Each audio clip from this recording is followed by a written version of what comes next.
Fala galera vascaína, iniciando mais um vídeo aqui no canal para te atualizar aí com o giro das últimas notícias do Vasco.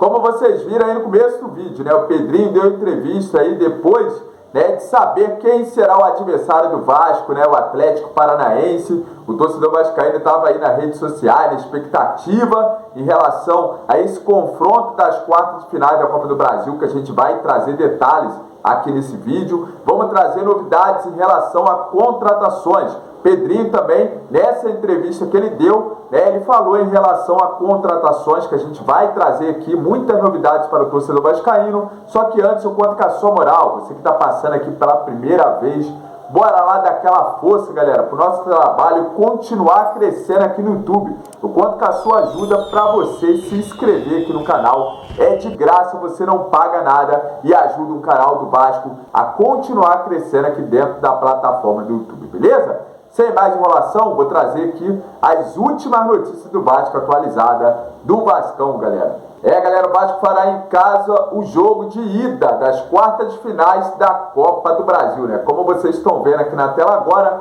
né? O Vasco aí vai enfrentar o Atlético Paranaense, né? Primeiro jogo dentro de casa, o segundo aí vai decidir lá na arena, né? O Vasco tem que tomar muito cuidado, conseguir a vitória dentro de casa, né? Para conseguir ir para lá com resultado positivo. Por mais que aí o Atlético Paranaense nos últimos jogos não tem jogado muito bem em casa, né? Mas o Vasco também não tem jogado nessa Copa do Brasil muito bem em casa, né? Então o Vasco vai ter que vencer essa partida aí, e se a gente passar, pega aí São Paulo ou Atlético Mineiro, né? São Paulo e Atlético Mineiro, quem vai decidir em casa, né, vai ser o Atlético Mineiro. Então, do outro lado tem Bahia e Flamengo. O Flamengo vai decidir em casa, Juventude e Corinthians, e o Corinthians decidindo também em casa. Então, esses são os confrontos aí da Copa do Brasil. O torcedor tá aí, né, já ansioso para essa partida, né, que vai acontecer, e vamos ficar na expectativa que o Vascão possa chegar aí numa final, né, de Copa do Brasil. Até, galera, o Vasco teve dois confrontos contra o Atlético Paranaense, oitavas de finais de 1997, né, o Atlético avançou, ganhou de 3-1, né, dentro da sua casa, 4-3 o Vasco venceu, mas não passou. Quarta de finais de 2011, quando o Vasco foi campeão da Copa do Brasil, como vocês estão vendo aí do lado, né, o Vascão 2-2 e 1-1. Ah, por que o Vasco passou? Porque na época tinha aquela regra, né, galera, do Vasco aí, de o time fazer gol fora de casa e valer muito, né? Então o Vasco fez 2 gols lá na casa do adversário, 1-1 dentro de São Januário, né? Então o Vasco conseguiu com um gol marcado fora, né? 2-2 aí, que foi fora de casa. Então o Vasco tem um retrospecto ali de uma vitória, né, contra o Atlético Paranaense aí, de uma classificação, e o Atlético Paranaense também tem uma classificação, tá? Vamos ver agora o desempate que vai acontecer nas quartas de finais. Galera, agora eu vou trazer aqui o Pedrinho falando em relação à folha salarial do Vasco. Vamos acompanhar aí a entrevista que o Pedrinho deu, um trecho dela. Eu vou trazer mais partes aqui para o torcedor vascaíno. Bora lá acompanhar o que o Pedrinho falou em relação à folha salarial do Vasco da Gama, galera. Oficial que só aliviar a folha ali, mas para você aliviar a folha é muito difícil. Nós estamos falando de jogadores que ganham 480 mil reais, que nem relacionados são. E aí como é que você faz essa negociação? Como é que você dilui isso? Qual o time que tem condição de pagar metade disso? Então, assim, é lógico que a gente conseguiu esvaziar um pouquinho a folha, mas muito aquém de você diluir ela com um pagamento integral desses atletas, onde a gente teria aí, de repente, uma brecha na folha de 1 milhão, 1,5 milhão de reais. É muito distante disso. Essa folga de 1,5 milhão, não. Então, assim, super oficial que só aliviar a folha ali, mas para você aliviar a folha...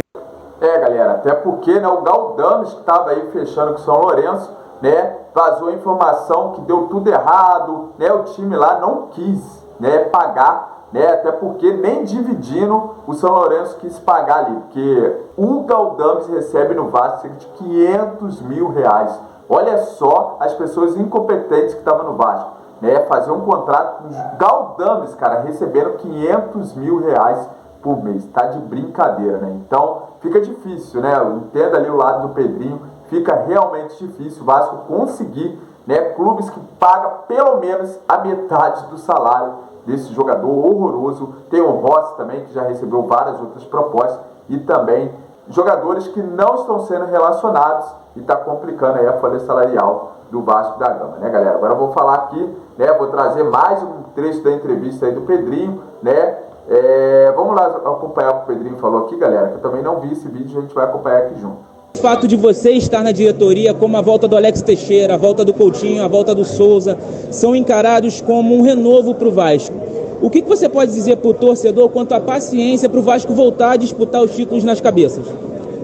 Isso é muito subjetivo, assim. Essas coisas que são superficiais é difícil de eu falar. Como é que eu vou falar quando é que o Vasco pode disputar título? A gente está nas quartas de final de uma Copa do Brasil. Tudo pode acontecer. A gente pode chegar, passar por uma semifinal, a gente pode ser eliminado nas quartas. Eu não vou prometer que a gente vai chegar na final, porque no futebol tudo pode acontecer. O que eu tenho que fazer é estruturar a equipe para que nos próximos anos a gente consiga ter uma saúde financeira, que era para ter sido feito, e aí sim equilibrar o time, fazer um orçamento. Exatamente, sobre a paciência do torcedor quanto a isso. A paciência do torcedor do Vasco tem a paciência até demais, porque são 20 anos aí com dificuldade, então é super compreensível o torcedor do Vasco ficar chateado. E eu entendo, porque eu que estou no comando nesse momento. Então, se muita coisa cai na minha conta, mesmo sem eu merecer, eu entendo o torcedor do Vasco. Ele tem todo o direito de estar chateado, porque ele aguentou tanta coisa esses anos todos. Agora, o que eu posso falar para o torcedor é que, assim, eu não vou usar das mesmas práticas de gestores antigos, porque isso é que levou o Vasco a estar onde ele está hoje.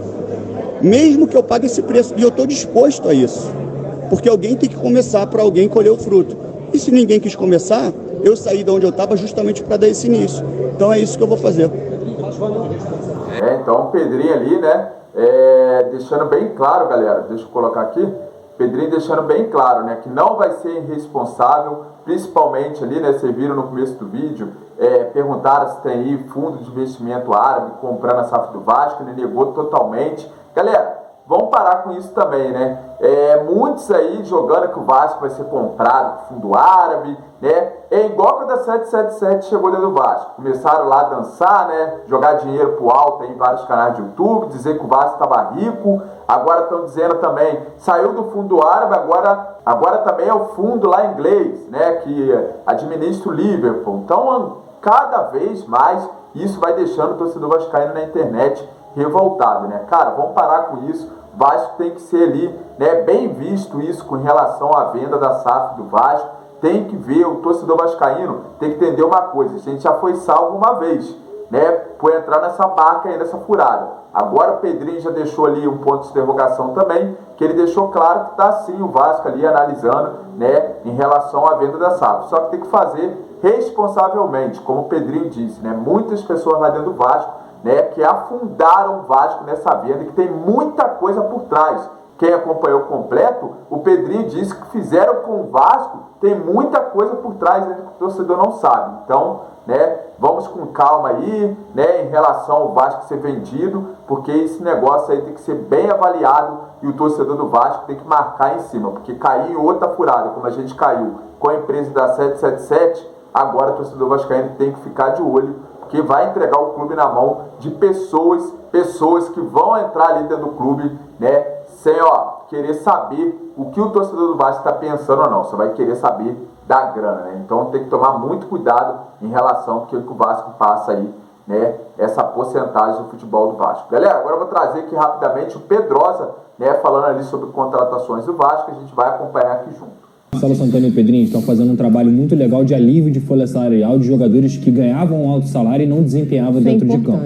Isso é positivo. Agora, no quesito entradas, o Vasco contratou 4 jogadores: Coutinho, Alex Teixeira e Souza. Esse eu não vou nem contar como uma contratação do departamento de futebol. Apesar do Pedrinho ter sido importante na venda do Coutinho, não foi algo que há o mapeamento de mercado, não foi algo que aconteceu por vontade do jogador. E o Emerson Rodrigues foi um jogador trazido pelo Pedro Martins, que era o diretor anterior. Ou seja, até o momento, o Marcelo Santana, que vai fazer quase 2 meses de Vasco aí, não contratou ninguém. O primeiro deve ser o Jean Menezes, que é um ponta do Toluca, tem 31 anos, jogador que atua pela ponta esquerda, mas também pela ponta direita. É um atleta que tem uma boa quantidade de assistências na Liga Mexicana, participa bastante, vai bem com as 2 pernas, então eu considero uma boa contratação. O Vasco acertou um contrato aí de 2 anos com esse atleta, com opção de renovação por mais 6 meses, caso ele bata metas. Deve chegar amanhã no Rio de Janeiro, mais tardar na próxima sexta-feira. É um jogador jogador que até o próprio empresário que negociou essa vinda estava ontem no CT Moacir Barbosa e que eu considero uma boa contratação.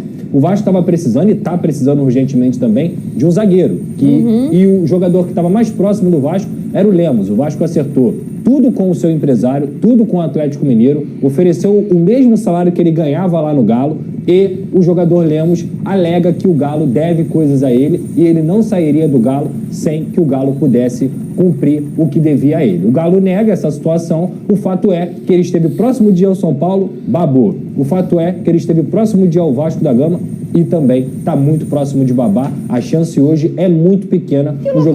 Um jogador que já estava praticamente acertado e hoje a informação que eu obtive é que ele prefere ficar lá ganhando o que ele está ganhando, sem espaço, do que jogar no Vasco da Gama e do que ir para outro clube, porque ele também recusou o São Paulo, por exemplo, que é um time que está aí na Libertadores e disputa a parte de cima da tabela. Então deixa esse cara pra lá, né, galera? Tem muito zagueiro aí no mercado, o Vasco está em busca aí de contratação, né? Vai trazer com certeza um zagueiro, a gente não vai terminar o campeonato sem um zagueiro para chegar, né, para ser titular ali, né? Vamos esperar, né, em relação aí a contratações, como ele falou ali em relação ao atacante chileno, já está praticamente tudo certo, Pedrinho também deixou bem claro, né, que o Vasco está contratando o jogador. Então, galera, agora é paciência, né? Paciência para esperar, paciência para tentar ali ver o que o Pedrinho pode fazer em relação à folha salarial do Vasco, que foi jogado fora esse ano, né, em relação a superfaturamento da folha salarial do Vasco. Então agora o torcedor vascaíno tem que abraçar o Vasco ainda mais, né? Como o Pedrinho disse ali na entrevista. Agora eu espero mais do torcedor vascaíno, né? Como sempre esperou, até ele falou, né? Paciência é o que o torcedor do Vasco mais teve. Nesses 20 anos a gente vem sofrendo com irresponsabilidade de pessoas que entraram dentro do Vasco para administrar e só queria coisa em troca. Só pegaram dinheiro do Vasco e o vascaíno aí vendo o Vasco sofrer por 20 anos, né, galera? Esperamos que acabe com isso agora, né? Que se o Vasco for vendido ali, o futebol do Vasco, que seja para as pessoas que queiram bem do Vasco, né? Que o torcedor do Vasco não merece sofrer mais, beleza, galera? Então, cheguei ao final do vídeo agradecendo ao torcedor vascaíno. Peço desculpa aí pelos barulhos que está acontecendo aqui ao redor, é porque está tendo festa aqui do lado, então tá complicado de gravar vídeo, mas eu trouxe aí as últimas notícias do Vasco atualizadas para o torcedor vascaíno, agradecendo demais a sua presença aqui até o final desse vídeo. Galera, fique com Deus, compartilhe esse vídeo nas suas redes sociais, seu grupo do WhatsApp e também do Facebook. Valeu? Valeu, galera, e até o próximo vídeo aqui do nosso canal Vascão Gigante do Rio. Tamo junto!